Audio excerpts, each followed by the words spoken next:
हेमरॉयड और पाइल्स का मेडिसिन।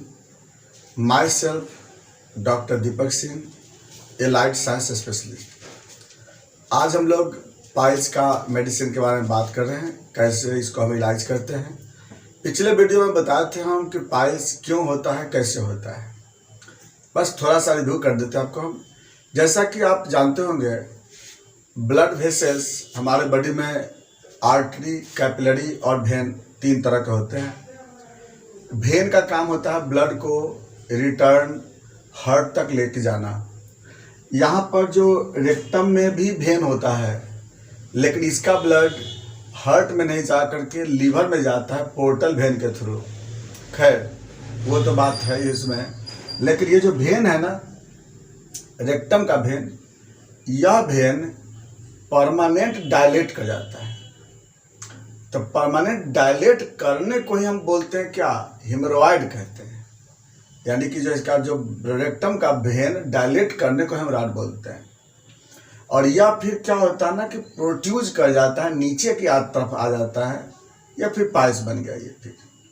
तो आप जानते होंगे कि यह एक मोस्ट कॉमन डिजॉर्डर है पाइल्स, जो कि इसके काफ़ी लोग इसमें सफ़र होते हैं। तो पाइल्स आपको होता क्यों है? तो पाइल्स का सबसे बड़ा रीज़न होता है लॉन्ग सीटिंग, कंस्टिपेशन, या फिर अब्डोमिनल स्टेन, प्रेगनेंसी, या पोर्टल हाइपरटेंशन, लिवर डिजॉर्डर्स, या फिर और भी कोई छोटे कारण, जैसे यहाँ पर जो सपोर्टिंग है म्यूकस का, वह आपका नहीं काम कर रहा है, प्रोस्टेट इलाज कर दिया, तब भी ऐसा हो सकता है। तो कुछ कुछ कॉज जो है ना पाइल्स के बहुत ही कॉमनेस्ट होते हैं। अब ये पाइल्स आपको मिलेगा कितने ग्रेड में? 4 तरह के मिलते हैं ये, 1 डिग्री, 2 डिग्री, 3 और 4 डिग्री। 1 डिग्री पाइल्स किसको बोलते हैं कि जिसमें हेमरॉयड तो हुआ है, रेक्टम में डायलेट किया है, लेकिन बाहर की तरफ प्रोट्रूड नहीं करता है, उसको 1 डिग्री पाइल्स बोलते हैं। उसमें सिर्फ ब्लीडिंग होता है। 2 डिग्री में क्या होता है, एक बात और भी याद कर दीजिएगा कि ब्लीडिंग आपका फिशर में भी होता है, लेकिन फिशर में आपका बर्निंग भी होता है और पेन भी होता है। लेकिन पाइल्स में ना बर्निंग होता है ना पेन होता है, याद रखें ब्लीडिंग के समय। तो 2 डिग्री में क्या होता है ना कि जो प्रोट्यूज कर जाता है बाहर की तरफ, कुछ भी मांस के जैसा, लेकिन अपने आप स्पॉन्टेनियस अपने आप फिर अंदर चला जाता है डिफिकेशन के बाद। 3 डिग्री में क्या होता है कि आपका प्रोट्रूजन होगा, लेकिन बिना मैनुअली अंदर वो नहीं जाता है। डिफिकेशन के समय बाहर निकल जाता है, लेकिन फिर वह अंदर अपने से नहीं जाता है। अब 4 डिग्री वाले तो परमानेंट ही बाहर रहते हैं लटके हुए। तो इस तरह से आपको डिग्री के अनुसार से बताए थे, पढ़ाए थे आपको हम। और एक बताए थे पोजीशन के अनुसार से। पोजीशन के अनुसार से जो पाइल्स होते हैं, जैसे ये आपका हम बना रहे एनिमेटेड डायग्राम, पेल्विक एरिया का फोटो है ये, या इंटीरियर पार्ट है, ये पोस्टीरियर पार्ट है, यहाँ पे एनस हुआ ये, यहाँ राइट साइड है, लेफ्ट साइड है। तो इसमें आपको एक पाइल्स जो होता है ना इधर की तरफ होता है। इधर की तरफ मतलब हो गया कि 3 o'clock के नज़दीक।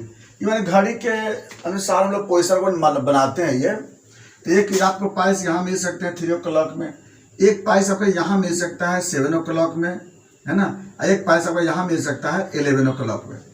तो आपका एक हुआ 3 o'clock वाले, एक होता है 7 o'clock वाले, एक होता है, मतलब ये पोजीशन होता है। इस जगह पे आपका हेमरॉयड होने की चांस होती है। तो ये पाइल्स हेमरॉयड आपका 3 डायरेक्शन वाला मिलता है।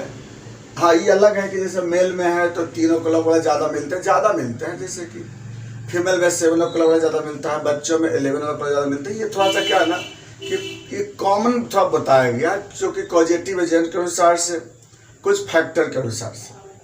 चलिए हम लोग क्या करते हैं, सब मेडिसिन के बारे में बात कर रहे थे। हाँ, इसका जांच कैसे करोगे? जांच के लिए प्रोक्टोस्कोप से एग्जामिनेशन करके देख सकते हैं आप, इससे हम लोग पता लगा लेते हैं। और क्लिनिकल डायग्नोसिस वही है कि ब्लीडिंग होता है या मांस बाहर आते हैं, लेकिन इसमें दर्द नहीं होता है। हाँ, दर्द कब होता है? 4 डिग्री में, जब वो बाहर की तरफ निकल जाता है ना, तो उसमें आपको बैठने पे या फिर मूव करने पे कभी कभी दर्द आपको मिल सकते हैं, ऐसे पे नहीं होता है। अब लोग बात करते हैं इसका ट्रीटमेंट के बारे में, कौन कौन सी मेडिसिन करेंगे। तो सबसे पहले हमको मैनेजमेंट में कंस्टिपेशन का ट्रीटमेंट करना होगा, प्रॉपर फाइबर डाइट यूज करेंगे, प्रॉपर पानी यूज करते हैं, बोलते हैं खाने के साथ पानी प्रॉपर यूज करने के लिए, लॉन्ग सिटिंग से अवॉइड करते हैं, लंबे समय तक बैठने के लिए मना करते हैं पेशेंट को, अब्डोमिनल स्ट्रेन का कोई अगर बात है, जो हैवी वेट लिफ्टिंग हो, ये सबसे हम लोग अवॉइड करते हैं। प्रोस्टेट अगर बढ़ा हुआ है तो प्रोस्टेट का ट्रीटमेंट करते हैं, और अगर लीवर में कोई दिक्कत है तो हम लोग उसका ट्रीटमेंट करते हैं।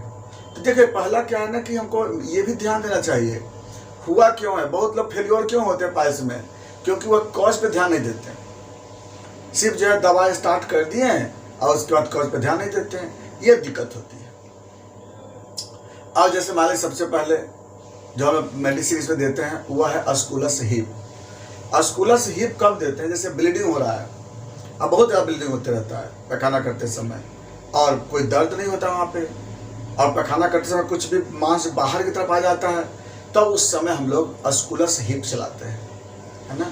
जैसे डिफिकेशन के समय ब्लीडिंग हो रहा है, पेन नहीं हो रही है, लेकिन जो ब्लड जो आ रहा है वो अभी पूरा फोर्सफुल ब्लड आता है, तो उस केस में हम लोग अस्कुलस हिप यूज करते हैं। नंबर 2, हम लोग इसमें जो अगला मेडिसिन चलाते हैं वह है सल्फर।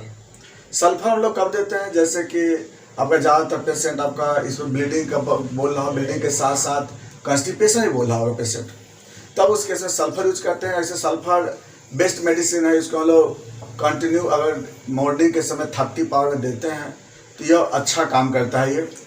अगला मेडिसिन इसमें आता है नक्स भंका। नक्स भंका हम लोग चलाते हैं, 200 में नाइट में देते हैं हम लोग। ऐसे सल्फर नक्स भंका अगर दोनों अगर कॉम्बिनेशन लेके चलाते हैं तो बहुत बढ़िया काम करता है ये। नेक्स्ट मेडिसिन आता है इसका फॉस्फोरस।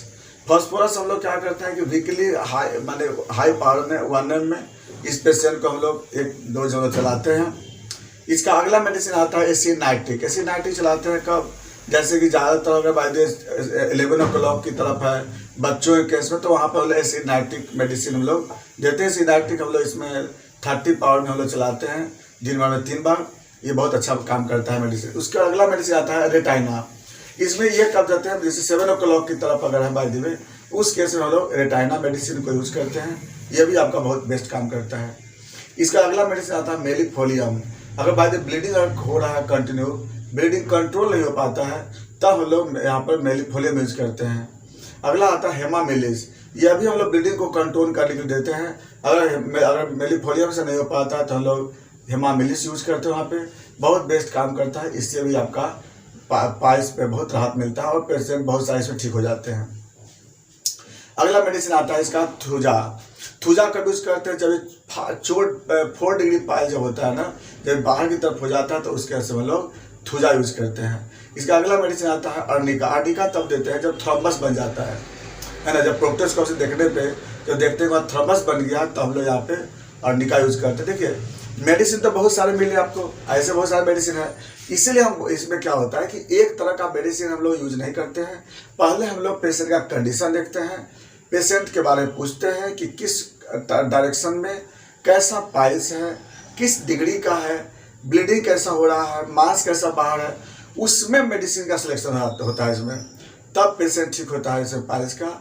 ये आपका अलग अलग पेशेंट, अलग कंडीशन, अलग कॉन्स्टिट्यूशन, अलग तरह के पोटेंसी, सब एक जैसे नहीं होते हैं। यहाँ पर लोग पाइल्स देखें और पेशेंट से पूछ करके दवा यूज करते हैं, प्रॉपर डायग्नोसिस नहीं कर पाते हैं, जिसके कारण बहुत बार पाइल्स में रिपोर्ट आपका रिजल्ट आपका फेल्योर मिलता है। लास्ट में फिर वही ऑपरेशन करना पड़ जाता है इसमें, और ये ऑपरेशन कोई समाधान नहीं ना है।